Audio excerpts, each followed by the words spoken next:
네, 이어서 진행을 하면요. 앞서 우리가 어떤 걸 살펴봤냐면 이 레이텍 문서의 기본 틀을 살펴봤고요. 그 다음에 한글 문서를 작성하기 위해서 어떤 패키지를 불러와야 되는지를 살펴봤습니다. 이번에는 워드 프로세서랑 비교를 해서 어떻게 문서를 작성하는지를 한번 살펴보도록 하겠습니다. 앞에서 말씀드렸듯이 그 레이텍 문서의 기본 틀은 다음과 같이 도큐멘트 클래스, 비긴 도큐멘트, 엔드 도큐멘트 둘러싸서 내용을 작성을 하셔야 됩니다. 그래서 다음과 같은 형식이 기본적인 레이텍 문서의 틀인데요. 네, 좀 살펴보면 이걸 방금 내용을 카피해서 이렇게 작성을 해보면요.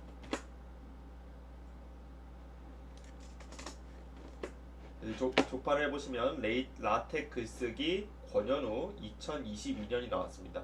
이 내용들을 잘 보시면 이 make title이라는 명령어를 입력했습니다. 만약에 이 명령어가 없으면 어떻게 나오냐면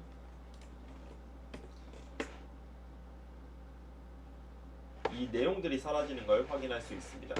그래서 따라서 이 make title이라는 것은 제가 앞에서 입력한 라텍 글쓰기 권현우 데이트 요 내용들을 담고 있는 파트입니다. 이 내용들을 입력을 하고 여기서 입력된 내용을 이 make title이라는 명령어를 통해서 이미 정의된 대로 출력을 하도록 하는 명령어입니다. 이게. 그래서 다음과 같이 조판하면 이와 같은 결과물을 얻을 수 있죠.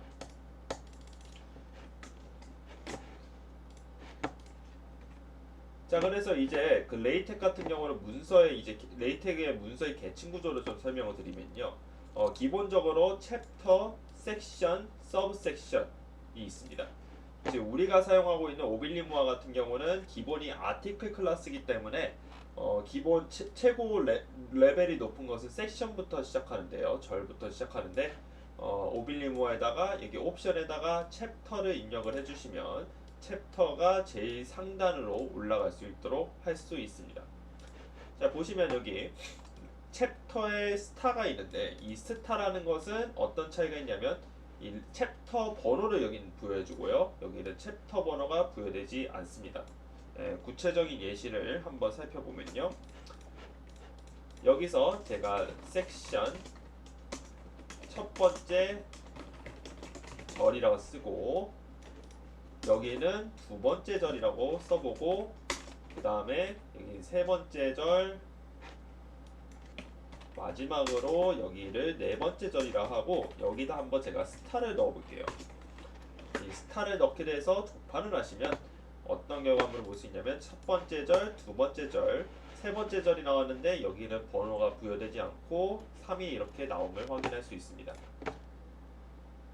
자, 여기서 이제 그러면 절이 있으니까 소절은 어떻게 하냐? 소절은 그 서브를 여기다 입력을 해주시면 서브 섹션을 입력해 주시면 이렇게 소절이 나옴을 확인할 수 있습니다. 1.1절이 나옴을 확인할 수 있습니다. 그리고 여기서 이제 또 옵션 키가 있는데요. 이 옵션 짧은 제목이라는 이 옵션 키는 어떤 걸 말하냐면 이 우리가 면주 그 목차에 어떻게 나오게 할 것인가와 같은 내용들을 담는 그 목차에 어떻게 나오게 할지를 설정해주는 옵션이라고 생각하시면 되겠어요. 네. 자, 그래서 저 앞에서 우리가 그 센터 환경을 썼을 때 글씨 크기를 조정하는 방법들을 공부했었는데요. 이렇게 레이텍은 크게 글씨를 조절할 수 있는 방법 명령어가 하나, 둘, 셋, 넷, 다섯, 여섯, 일곱, 여덟, 아홉, 총 10가지 크게 10가지로 조정을 할 수 있습니다.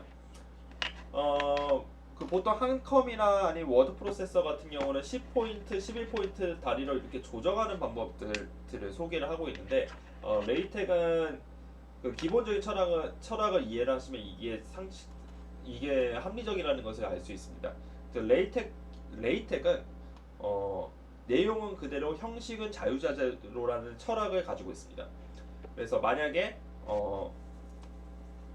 만약에 이 클래스 파일에 정의된 클래스 파일마다 정의된 이 라지랑 이게 숫자가 다르거든요. 미세하게. 그래서 상대적으로 봤을 때 노말을 기준으로 이것보다는 조금 더 크게, 요것보다는 더 크게와 같이 상대적인 개념으로 조판을 하는 게 일관성을 위해서 더 좋습니다. 그래서 그 폰트의 크기를 완전히 픽스하는 것보다는 이렇게 상대적인 개념을 이용해서 문서를 작성하는 게 효과적이에요. 레이텍에서는 처음에는 좀 이게 익숙하지 않을 텐데, 내용은 그대로 형식은 자유자재로 그 철학을 이해를 하시면 이 상대적으로 폰트 사이즈를 지정하는 게 중요하다라는 것을 아실 수 있습니다. 이제 한번 그러면 이 명령을 어떻게 적용하는지 한번 좀 보시면요. 네, 명령을 어떻게 적용하는지 한번 보면요. 여기서 이제 제가 만약에 안녕하세요 반갑습니다 와 같이 있는데 현재 이렇게 조판을 해볼게요. 조판을 해보면 이와 같이 나옴을 확인할 수 있고요. 여기다 한번 스몰을 입력해 보겠습니다. 자, 그러면 여기 지금은 좀 차이가 좀 잘 안 보이는데 여기다 풋노트 사이즈라고 해서 더 작게 한번 해볼게요. 자, 그러면 좀 비교가 좀 잘 안 되는데 이렇게 해볼까요? 네, 여기 보시면 이 본문의 크기가 매우 작아짐을 확인할 수 있어요. 지금 앞에 이게 없을 때랑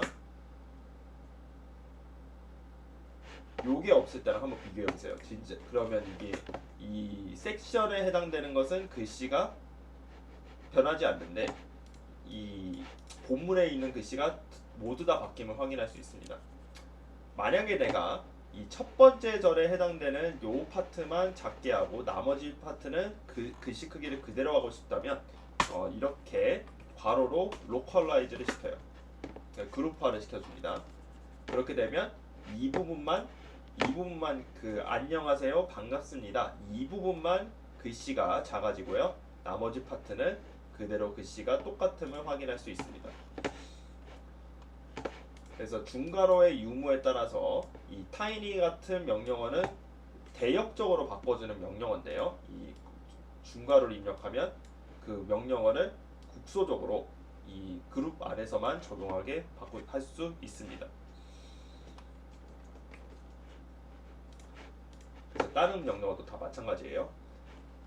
앞에서 여기는 왜 안 바뀌었냐 하면 이 섹션을 지정하는 명령어에서 글씨를 고정시키는 명령어가 있습니다. 그래서 라지 사이즈로 이미 지정이 되어 있기 때문에 글씨 차이가 바뀌지 않는 겁니다.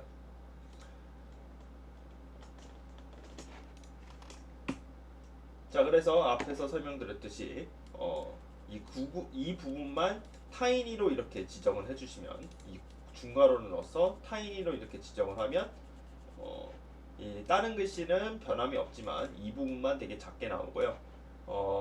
비슷하게 이 중괄호를 하는 것보다는 그 환경을 넣어주면 환경으로 해버리면 이 부분 어떻게 줄였는지 더 명확하게 잘 볼 수 있거든요. 그래서 그룹핑을 하는 것보다는 가능하다면 환경으로 이렇게 둘러싸주는 것을 더 권장합니다. 한번 이거 결과물을 보도록 하죠. 이 결과물을 한번 적용을 해보면요.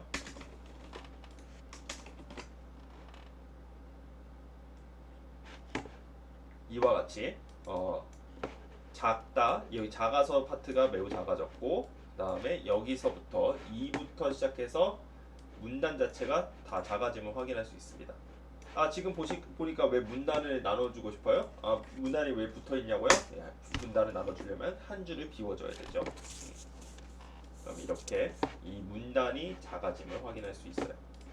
자, 보시면 이거보단 이렇게 명령어를 주는 것보다 이렇게 환경을 주면 보다 이 부분이 다 작아지는 파트구나 라는 것을 쉽게 볼 수 있어요. 만약에 이게 문장이 길어지면 이 구분이 좀 쉽지 않거든요. 그래서 환경을 적절히 활용하시는 게 나중에 문서를 수정할 때 매우 편리해집니다.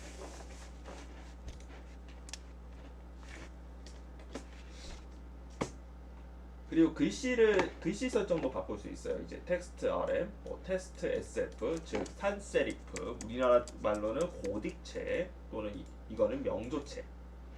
네, 그렇게 설정을 할 수 있고요. 그 다음에 타자기 버전, 그 다음에 뭐 굵기, 그 다음에 똑바른 글씨체, 이탈릭. 참고로 한글은 이탈릭이 없습니다. 그래서 슬랜트된 거랑 이게 구분을 하실 수 있어야 돼요. 지금은 슬랜트된 거랑 이탈릭이 지금 구분이 안 되는데 그 로만체에서는 그 명확하게 구분을 할 수 있어요. 지금 한번 보도록 하죠. 로만체로 한번 제가 작성을 해보면요.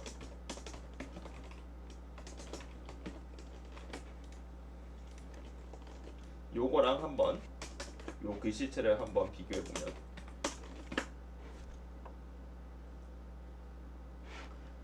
자 이렇게 요 후자 같은 경우는 글씨가 그냥 기울어진 거죠. 한번 비교를 해볼까요?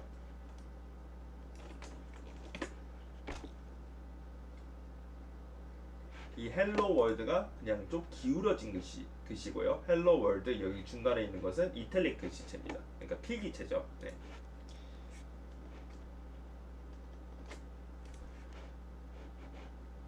자 그래서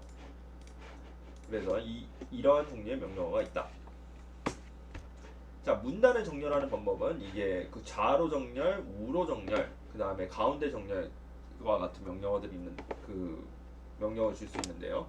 플러시 레프트를 쓰면 좌로 정렬, 플러시 라이트를 쓰면 우 정렬, 그 다음에 비긴 센터를 하면 가운데 정렬입니다. 그래서 문단으로 구분을 하시면 되겠어요. 자 여기 보시면 이제 슬래시 두 번이라는 명령어가 있는데요. 이 슬래시 두 번은 어떤 뜻이냐면 그 문장을 강제로 쪼개주는 거예요. 문단을. 그러니까 강제로 엔터를 쳐주는 효과라고 생각하시면 되겠어요. 개인적으로는 이걸 자주 쓰는 것을 권장하진 않습니다. 필요에 따라서는 써도 되는데 자주 쓰는 것은 권장하지 않아요. 자, 각주도 넣을 수 있습니다. 각주는 명령어는 풋노트라는 명령어고요. 이 풋노트를 한번 적어볼게요. 여기다가 풋노트 안녕하세요. 자, 풋노트를 이제 그 각주를 입력을 해보면 어떻게 나오냐면 여기 1이라는 숫자가 이렇게 생기고 하단에 이렇게 각주가 생깁니다.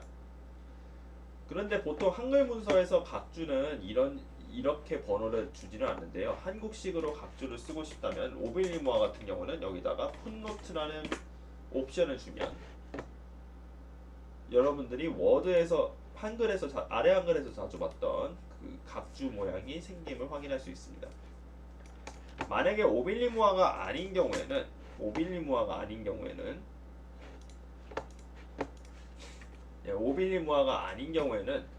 그 DHUCS라는 패키지를 따로 부르실 필요가 있는데요.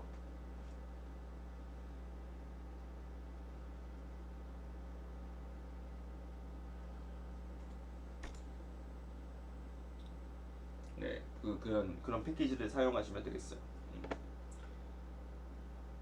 자, 그래서 오늘의 목표는 이제 레이텍으로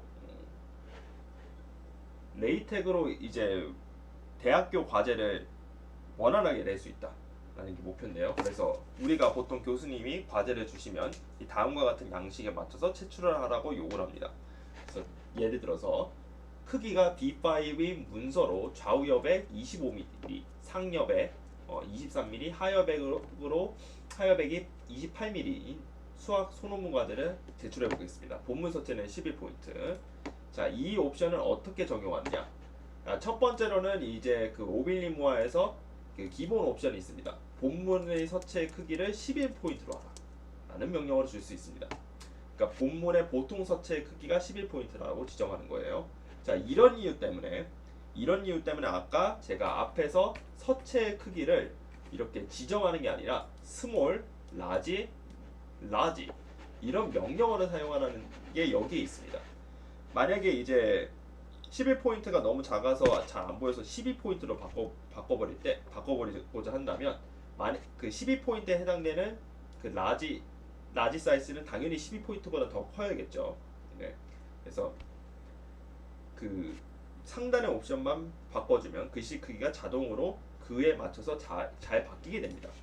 그런 이유 때문에 제가 앞에 있는 명령어에서 그냥 서체 크기를 직접 숫자로 정확하게 지정하지 않고 레이텍 명령어를 작성하는 걸 권장했습니다. 그 명령어를 사용하는 걸 권장합니다. 자, 그래서 도큐멘트 클래스 11포인트 A4 페이퍼라고 하면 이제 오빌리모아에서 다음과 같은 옵션을 주면 기본 용지 사이즈는 A4 사이즈고 11포인트로 문서를 작성하라. 본문 사이즈를 11포인트로 작성하라는 뜻입니다. 챕터라는 명령어를 입력하게 되면 이제 또 다양한 명령어들이 생기게 되는데요. 이 짝수 페이지랑 홀수 페이지를 구분을 할 것이냐. 챕터를 시작할 때 챕터는 무조건 홀수 페이지에서 시작하게 하느냐 등의 옵션들을 다 부여할 수 있습니다. 10.5포인트로 이제 본문을 작성할 때는 그 로마자가 좀 크지 않는 게 더 좋아서 그 로만 픽스드라는 옵션을 주는 것을 권장합니다.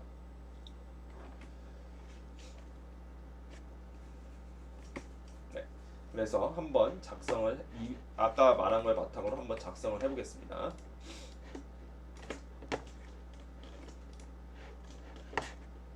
자, 그러면 이렇게 작성을 하고 begin 도큐멘트, end 도큐멘트. 안녕하세요. 반갑습니다. 이렇게 조판을 해주면 이렇게 작성이 되는 걸 확인할 수 있어요. 자, 여기서 지금 A4 페이퍼로 됐는데 제가 아까 B5 페이퍼로 만들고 싶다면 여기다 B5 페이퍼라고 명령어를 넣어주면 A4가 아니라 B5 기준으로 문서를 만들 수 있습니다. 자, 그래서 앞서 우리가 그 챕터 구조가 있고 섹션 있고 서브섹션 있고 서브섹션 있고 패러그래프, 서브 패러그래프 이렇게 구조가 있어요. 자, 여기서 이제 어떤 경우가 종종 생기냐면 섹션하고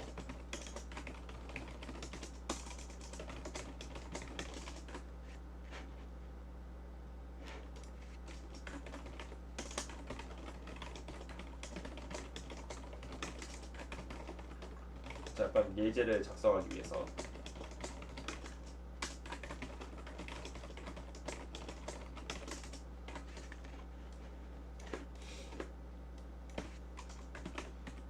자, 여기서 이제 한 번 더 단계를 내려보죠.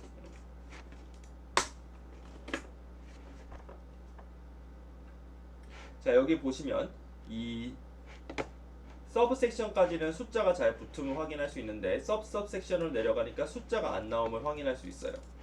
근데 뭐 가끔가다 서브 섹션에서도 숫자 번호 같은 걸 부여를 하고 싶을 수가 있는데 그런 걸 도와주는 명령어가 set section number depth입니다. 이거는 메모어나 오빌리모어에서만 지정을 해주는 건데요. 네, 그래서 여기서 제가 만약에 여기 옵션에다 여기서 서브 섹션까지 숫자를 줘라라고 이렇게 명령어를 주면 이렇게 2.1.1까지 생기는 걸 확인할 수 있습니다. 자, 간혹 이제 어떤 경우가 생길 수도 있냐면 여기서 2.1이라고 나오는 게 아니라 1이라고 그냥 나오게 하고 싶은 경우가 있는데요. 그런 경우에는 어떤 명령어를 지정해 주시면 되냐면 counter without 섹션이 subsection, 섹션이라고 입력을 해주시면 어떻게 나오냐면 섹션 subsection, 섹션이라고 명령어를 주면 어떻게 숫자가 나오면 확인할 수 있냐면 여기 소절의 1.1이라는 번호가 다 사라지는 걸 확인할 수 있습니다. 그리고 잘 보시면 이 subsection의 넘버가 여기서 앞에서는 2.1이라고 시작했는데 여기 sub섹션 번호가 쭉 이어지는 걸 확인할 수 있어요.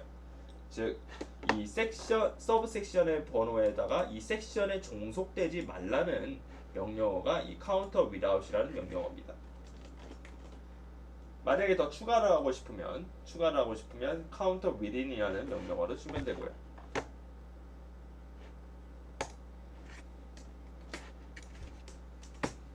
자, 그래서 앞서 우리가 여백에 대해서 얘기를 했는데요. 여백을 주는 명령, 여백을 조정하는 명령어는 원래는 보통은 geometry라는 패키지를 사용하는데 우리가 지금 쓰는 거는 오빌리무아 또는 메모하기 때문에 조금 더 쉬운 패키지를 사용하면 됩니다. 이 FA paper size라는 명령어인데요. 제가 앞에서 우리가 요구하기를 B5 페이퍼 B5면서 좌우 여백이 30mm고 좌우 여백이 25mm고 상여백이 23, 하여백이 28로 된 문서를 만들고 싶은 건데요. 여기서 이제 별표로 하고 입력을 해주시면 이 B5에 해당되는 사이즈가 이쪽으로 가고요. 그다음에 여기는 좌우 상하입니다. 좌우 상하에다가 이제 숫자를 25라고 입력해주면 이 별표라는 것은 이 숫자를 그대로 가져옵니다.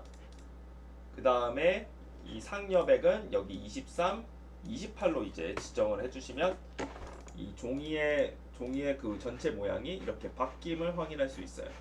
앞에 이 명령어가 없으면 어떻게 나왔는지 다시 한번 보시면 이 여백이 좀 달라진 걸 확인할 수 있어요. 네. 그래서 이 명령을 입력을 하시면 이 우리가 원하는 종이 사이즈가 나오게 됩니다. 만약 여기서 A4가 아니라 B5가 아니라 A4로 바꿔준다면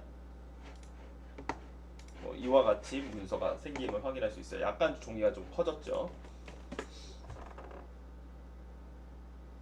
네, 이렇게 종이가 작아진 것도 볼 수 있어요. 네. 자, 그 다음에 이게 전문 용어들이 좀 있기는 한데 이제 FA 스톡 사이즈가 있고 FA 페이퍼 사이즈가 있는데 스톡스라는 것은 이제 공급 용지입니다. 그 공급한 용지가 이제 210mm고 297이대. 그 다음에 실제로 프린트되는 것은 184, 257과 같이 출력하고자 할 때는 이런 스톡이라는 옵션을 주고 이와 같이 명령을 입력하시면 되겠어요. 여기 순서는 좌측, 우측, 상측, 하측입니다. 자, 그 다음에 행간 조절은 그 오빌리무아 같은 경우는 이제 set 한글 스페이스라는 명령어를 줄 수 있습니다. 이거를 명령어를 비긴 도큐멘트 이전으로 주시면 되고요. 이 1.33이라는 것을 1.3을 입력하면 이제 행간이 이제 1.3 정도로 조정이 되는데 요거는 그 비례식을 이용해서 푸는 거라서 여러분들 해보시면 간격을 좀 볼 수 있어요. 만약에 이제 오빌리무아가 아닌 경우에는 이와 같은 옵션을 주려면 use 패키지 set space라는 명령어를 부르시고 더불어서 이제 그 각주가 그렇게 되면 조금 너무 좀 따라따라 붙게 나오거든요. 그래서 그걸 위해서는 use 패키지 put mixc라는 패키지를 부르고 그 다음에 이 footnote layout이라는 명령어는 다시 정의를 하는데 어떻게 정의하냐면 set stretch 1.1을 입력해 주시면 이 명령어를 입력한 거랑 같게 됩니다.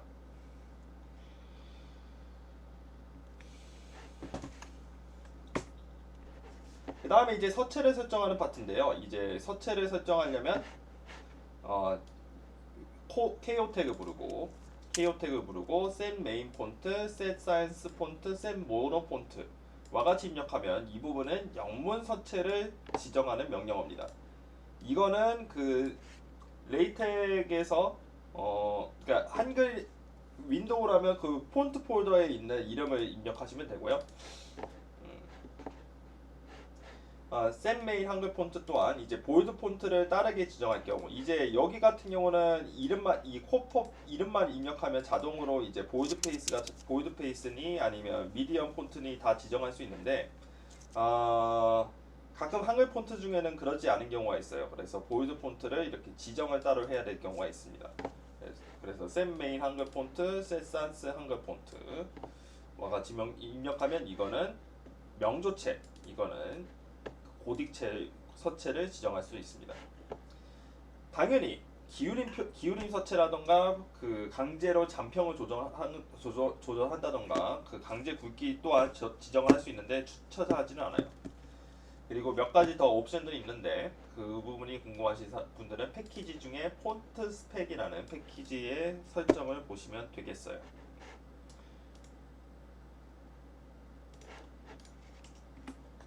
그다음에 오버리프에서 서체를 지정하고 싶은 경우에는 폴더를 올리신 다음에 다음과 같은 명령어를 입력을 하시면 되는데요. 나눔 고딕이라고 하는 서체 그 큰 틀에서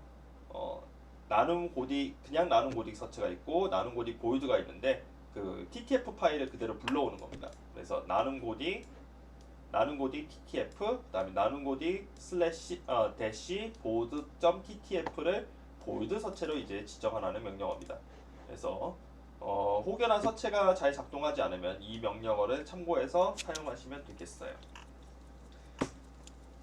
자, 그래서 저는 그 이미 서체가 설치되어 있기 때문에 이 패키지를 그대로 가져오겠습니다.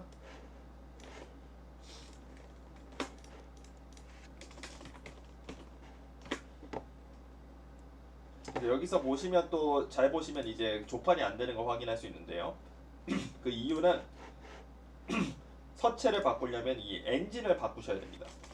엔진이 어떤 게 있냐면 G 레이텍이라는 엔진이 있고요. 루아 레이텍이라는 엔진이 있는데요. PDF 레이텍은 이 폰트 스펙이라는 패키지, 즉 서체를 바꾸는 패키지를 지원하지 않습니다.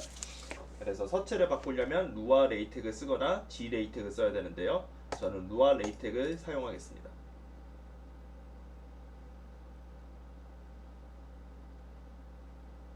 루아 레이텍을 쓰면 이렇게 서체가 바뀐 걸 확인할 수 있습니다.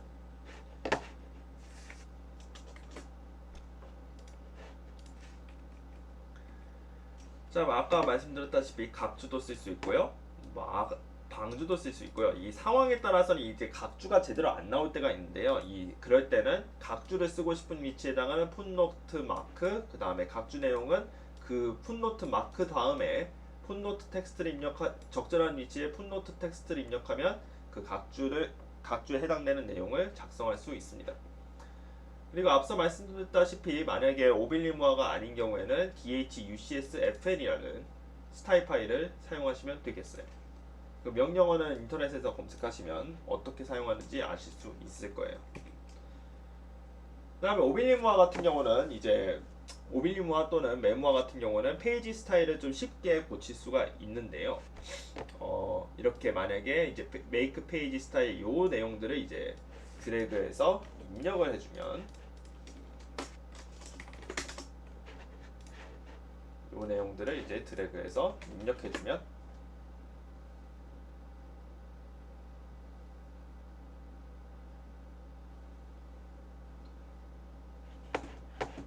이렇게 상단에는 이제 인적사항이 나오고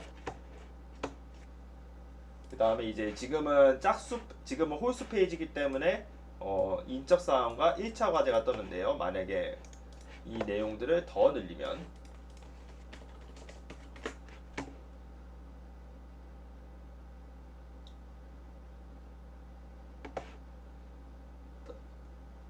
이게 지금 안 나오게 된 이유는 이게 홀수랑 짝수 페이지가 지금 구분이 안 돼서 그렇거든요. 이제 여기다가 투사이드라고 명령을 입력해주면 홀수 페이지랑 짝수 페이지가 그 다른 식으로 나오도록 셋업을 할 수 있습니다. 이렇게 짝수 페이지는 해석개론 1 그 내용, 그 다음에 여기는 짝수 페이지, 홀수 페이지이기 때문에 이름, 그 다음에 내용, 여기는 짝수 페이지이기 때문에 그 과목명, 내용, 이렇게 이 옵션대로 나오게 된 거죠.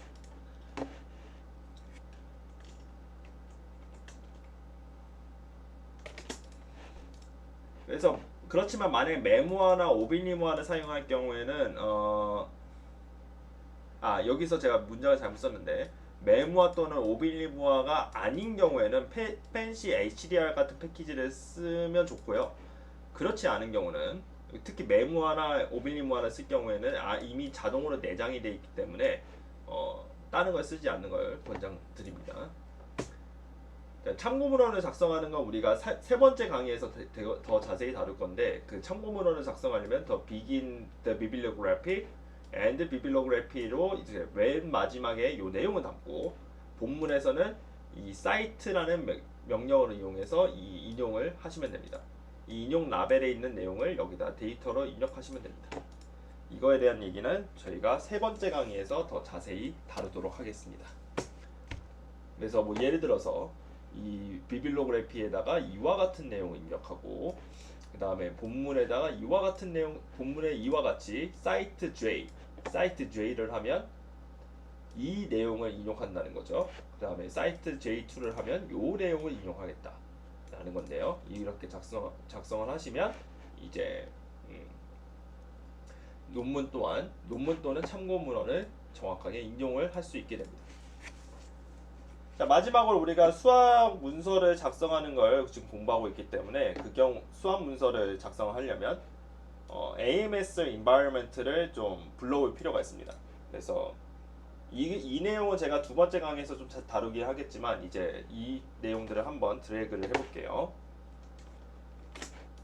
자, 드래그를 해서 여기다가 입력을 해주고 자, 여기다가 begin theorem and theorem 그리고 입력해서 초판을 해주면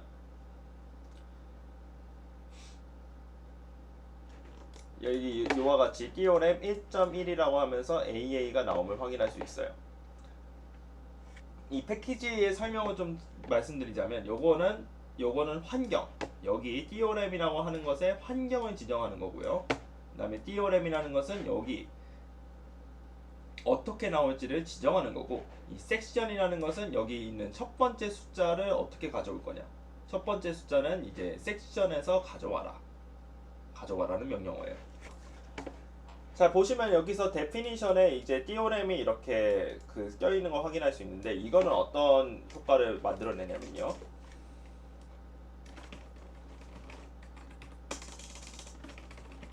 이렇게 입력을 하면 여기 있는 theorem 1.1에 따라서 이 번호를 가져와서 그 다음에 1.2가 되도록 하는 명령어입니다. 만약에 이게 없으면 어떻게 나오냐면요.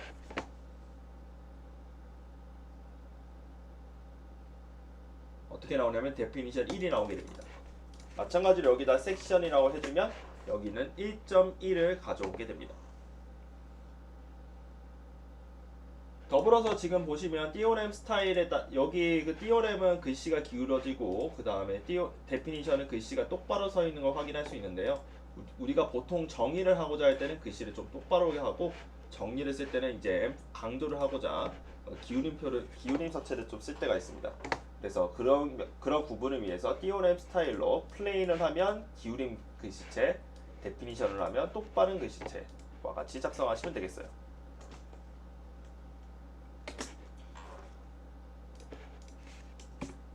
자, 그래서 뭐 이와 같은 형태로 문서를 작성하시면 우리가 수학 논문에서 보는 종류의 글을 확인할 수 있어요. 자, 예를 들어서 한번 또 여기다 또 카피해서 붙여주면 여기서 이제 그 theorem 옆에다가 이 대괄호로 정보를 입력해주면 theorem 유클리드 점으로 이러한 내용을 쓸 수가 있습니다. 그러니까 요게 없으면 요 내용이 없어지고요. 요 내용이 추가되면 이 정리를 누가 증명했다 와 같은 내용들을 담을 수 있습니다. 이게 거의 레이텍의 거의 기본의 끝이에요. 이 구조를 바탕으로 조금씩 살을 더 붙이는 과정이 레이텍으로 논문을 쓰는 과정입니다. 이 기본 틀만 지금 인지를 하시면 뒤에 있는 내용들을 따라오는데 그렇게 큰 어려움은 없어요. 이제 두 번째 강의에서는 레이텍 수식을 어떻게 작성하는지에 대해서 살펴보도록 하겠습니다. 수고하셨습니다. 지금 이와 같이 나와요. 이와 같이. 아까 제가 실수했어요. 이와 같이 나와요. 네, 수고했습니다.